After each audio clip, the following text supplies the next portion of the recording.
Beyond the Looking Glass, a photographic journey through Grphyonia.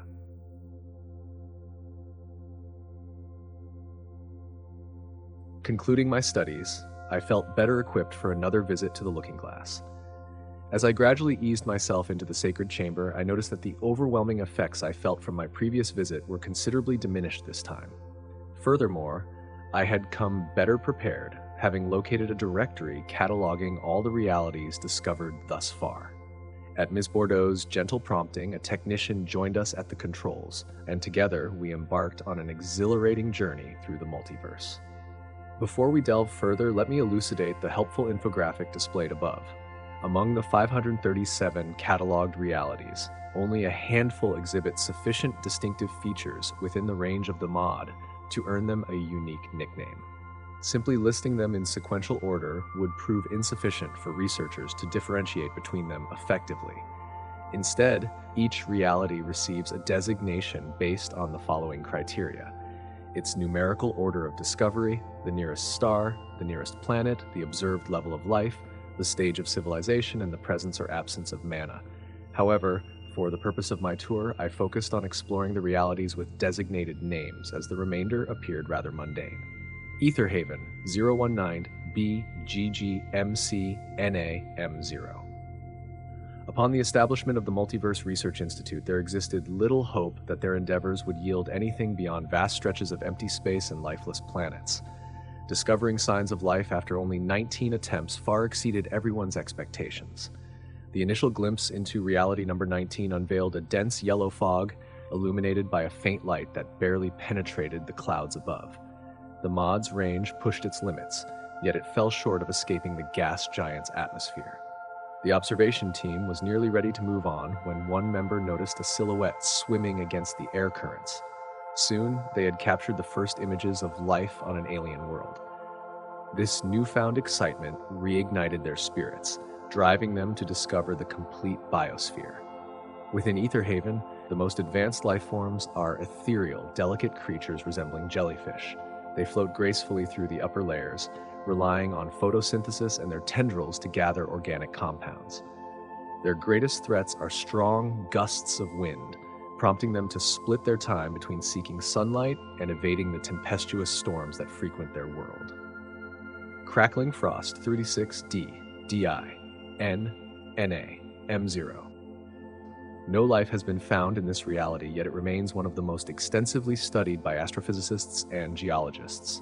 It features a white dwarf star orbited by a dwarf ice planet which appears to be fractured in a constant state of tectonic disruption and experiencing continual continent-sized electrical storms across its surface and within the cracks. Currently, there are no consistent hypotheses to explain this phenomenon. Could it be a piezoelectric effect? If so, what materials within the ice and rock of this diminutive world could trigger such immense electrical discharges?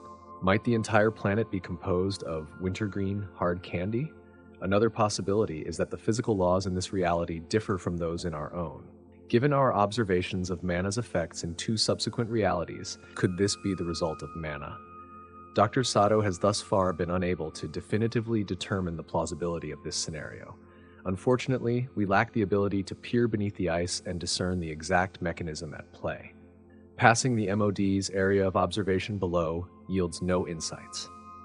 The looking glass is not a window, which prevents us from shining light through it to illuminate the concealed world beyond. Anja 082GEPINAM0. By the 82nd reality, discovering life was no longer enough to trend. Celebrity gossip quickly reclaimed its position at the forefront of everyone's news feeds. And then, amidst this return to the mundane, a video emerged that would captivate the world. It featured 3-eyed, wolf-like reptiles racing through the snow in the pursuit of prey. The video spread like wildfire across social media platforms. Anja, named after the third eye chakra, thrust the Institute back into the spotlight. These pack-hunting carnivores brought attention to the first known example of a world containing primitive intelligence, life forms capable of cooperative behavior, tool use, and potentially even a sense of self, yet not quite advanced enough to form a civilization. Suddenly, 3-eyed aliens were all the rage. The MRI's marketing department churned out every conceivable form of merchandise. I'm sure some of you still have t-shirts from this era. There was something simultaneously captivating and terrifying about those eyes. I had a poster on my wall, and I would spend hours staring into that beast's hungry gaze. And then, every time I had a nightmare, my parents would blame that poster. Sakura, 085 GEMCNAM1. Only one other reality within the vast multiverse has yielded confirmed evidence of a mana-based phenomenon. The 85th reality in our observation, it features a star analogous to our own sun and a planet only slightly smaller than Earth. Here, multicellular life thrives, with the realm of animals being exclusively populated by invertebrates. The atmosphere presents as relatively thin and arid, particularly over the inland expanses, leading to sparse vegetation and diminutive land-based arthropods. Initially, this particular world was deemed less significant, meriting no name beyond its official designation. However, with the groundbreaking discovery of mana on Grphyonia, the research team undertook a comprehensive re-evaluation of the first 152 realities. Their scrutiny unveiled a revelation within the 85th reality, a desert-bound tree with the remarkable ability to beckon rain clouds and orchestrate storms. Owing to the tree's outward resemblance to a cherry blossom tree in full bloom, this reality was christened Sakura. Currently, Dr. Sato is dividing her time between Sakura and Grphyonia. If there are types of mana beyond M0 and M1, it will be through comparing and contrasting these two realities that she will find them. Desolation, 102 GDEAMCNAM0. The Desolation contains a dwarf Earth-like planet with much lower gravity than ours. The atmosphere is dry and relatively thin. Unlike our planet, vast oceans remain absent, replaced by the presence of numerous minuscule yet profoundly deep seas that punctuate the stark landscape. This world's challenges are amplified by a feeble magnetic field, rendering its surface vulnerable to ceaseless bombardments of solar radiation and sporadic solar storms. A history punctuated by episodes of mass extinction seems likely as a result of this relentless cosmic assault. Amidst this harsh backdrop, the Duna skimmer emerges as the Desolation's flagship life form. This majestic being stands tall, its frame hunchbacked and massive wings extended like those of a giant bat. Two powerful arms, adept at grasping, replace legs, while a prehensile tail contributes to its agile balance. Its face presents a beak-like visage adorned with feathered ears. Taking advantage of the planet's low gravity, this carnivore hunts its prey from the air.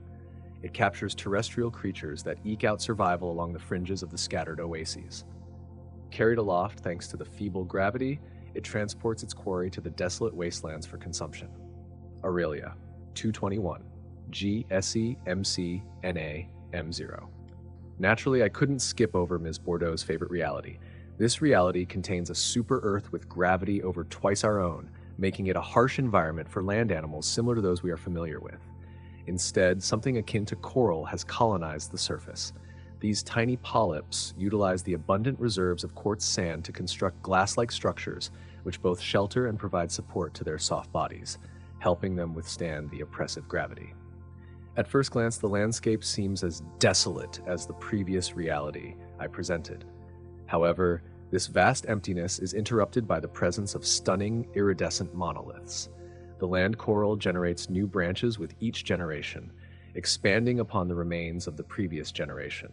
With their crystalline composition, they can grow as tall as skyscrapers before a powerful gust of wind or an earthquake shatters the imposing yet fragile architecture, scattering fragments far and wide.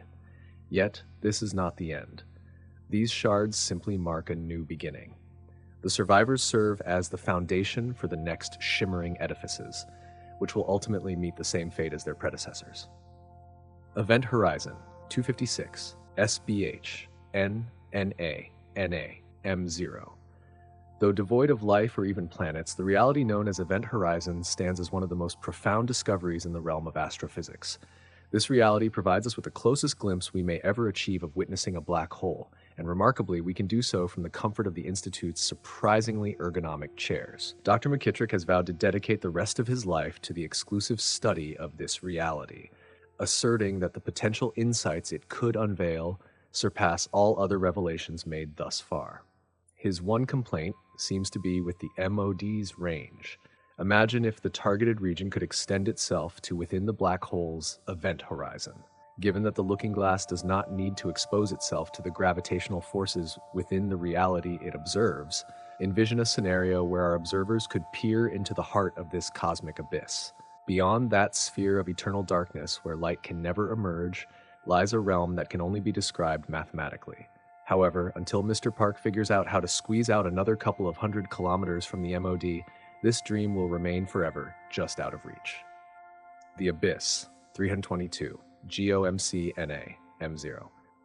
The first view of the Abyss appeared as a starless universe. After nearly an hour of searching, they finally spotted a distant light. Zooming in, they discovered a colossal, luminous fish gliding through the darkness.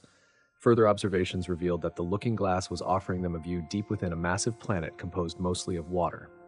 At its very center spun a rocky core nearly as large as Earth, with a chewy metal center generating a protective magnetosphere that shielded the surface from solar radiation.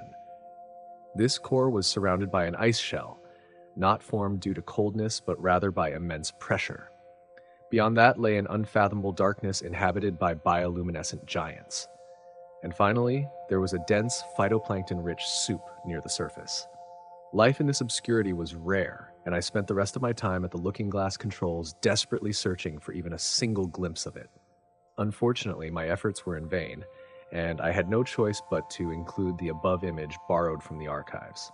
Expressing my gratitude to Ms. Bordeaux, I returned home, making a brief stop at the gift shop on my way out. I hope someday my sister forgives me for the sticker set I got my niece.